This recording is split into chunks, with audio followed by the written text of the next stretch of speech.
স্বল্প বাসায়, তো সেই জন্য চিন্তা করলাম একটু মুরগি ঝোল ঝোল আলু দিয়ে ঝোল ঝোল রান্না করব।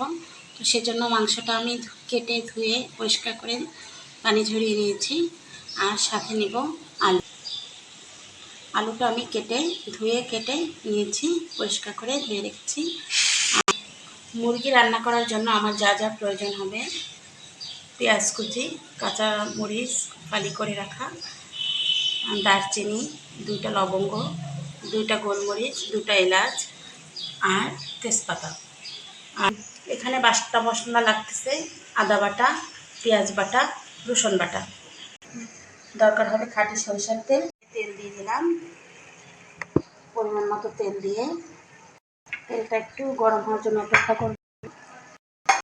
এরপর পেঁয়াজ কুচি,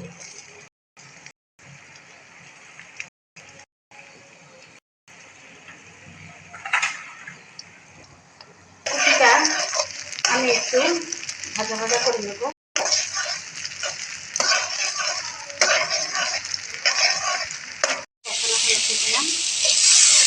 মশলাটা মোটামুটি একটু কষানো হয়ে গেলেই এখন আমি দিয়ে দেব ধুয়ে রাখা মুরগির মাংসটা ও আলু।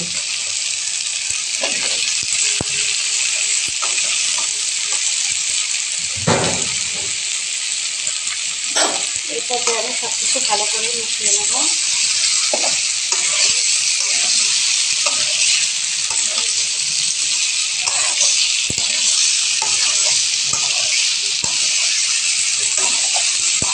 ভালো করে মিশানো হয়ে গেলে একটুখানি পানি দিয়ে মাংসটা একটু ভালো করে মশলার সাথে কষিয়ে নেব।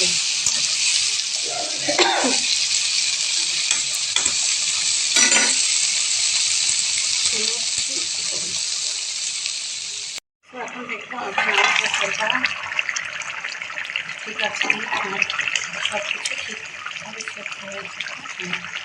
আমার সব কিছু আজকে ঝুলঝুলি রাখবে, যেহেতু প্রচুর গরম পড়েছে। কোনো কিছু খানা খাওয়া আসলে এই গরমের মধ্যে ঠিক না। 2টা কাঁচা মরিচ দিয়ে দিলাম, আলু ভর্তায় মাংস আলু সব কিছু আমার প্রাকৃতিকভাবে শিখে নিয়েছি।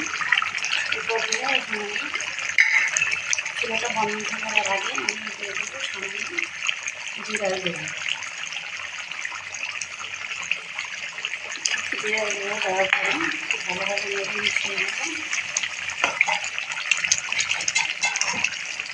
মিশানো হয়ে গেছে, ঢাকনা দিয়ে দিতে চুলার জাল বন্ধ করে দেবো।